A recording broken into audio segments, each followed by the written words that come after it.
How's it going, YouTube? It's Kristen Graham again, and we're gonna cook a porterhouse steak tonight. So I already have it out. It's been sitting at room temperature, which is something I like to do. It helps it to cook more evenly.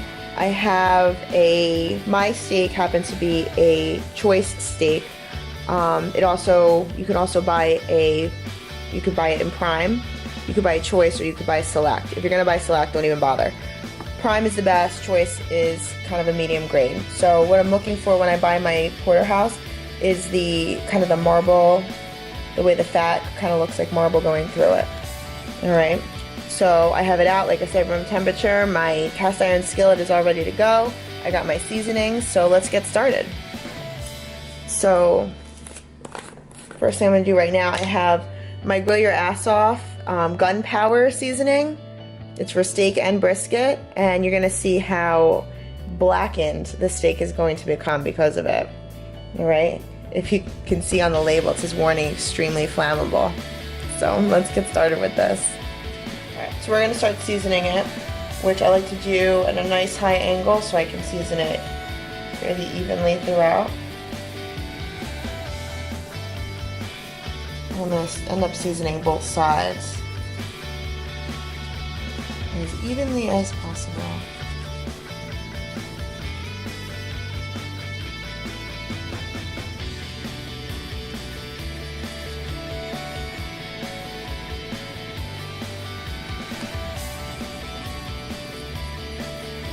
Okay, now we're going to flip it.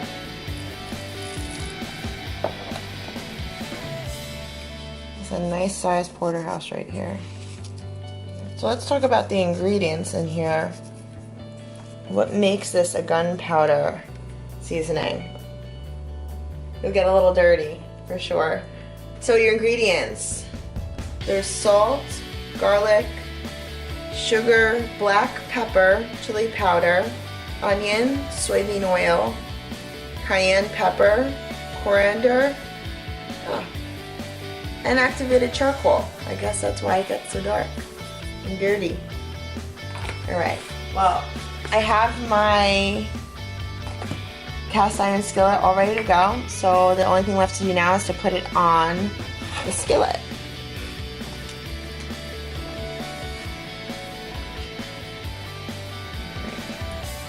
So just like I do all other meats, I'm going to put it on starting closest to me and let it splatter away from me for safety purposes.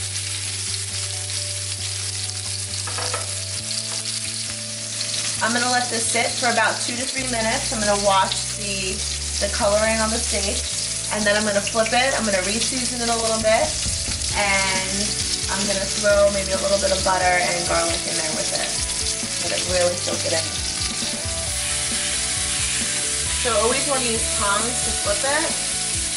You don't get too close to the oil, and again, starting from me and letting it splatter away from me. And you don't want to poke at it with a fork either, then the juices are going to come out. You want to keep the juices intact. So now I'm going to flavor, so I'm going to re-season it again. I'm going to throw some butter.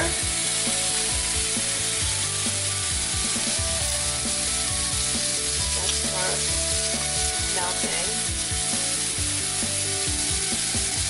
There's some garlic in there.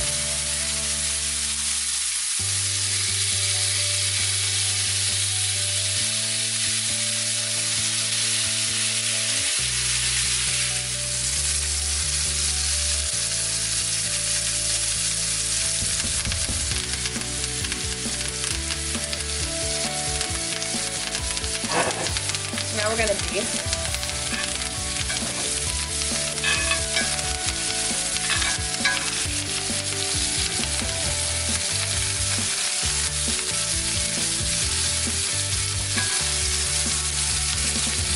So fun fact, if you look at the steak,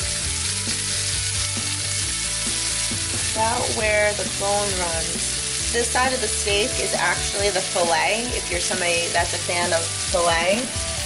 And then this side of the steak, of the porterhouse, is actually the strip. So if you're really into steaks, it's kind of a fun fact to know.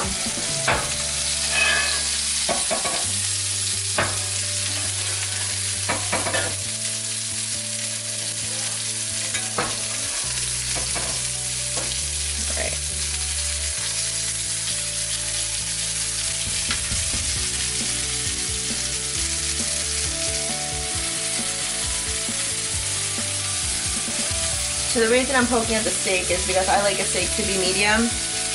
Some people prefer it rare, medium rare. So what you're looking for is, if you can take your finger and poke at your hand, that's going to be rare, okay? You put your pointer finger and your thumb together, you have your medium rare. And then you have medium. Here it gets a little bit more firm. Medium well, much harder to press into, and then well done. It's almost like you're making, like you're flexing your hand. So if it's medium well or well done, you probably just throw it out because nobody likes to eat a steak like that. Like I said, I'm looking for this, and we are just about there right now. So I'm going to shut that off. These things are delicious. Let that set. And we're going to pull it from the heat too.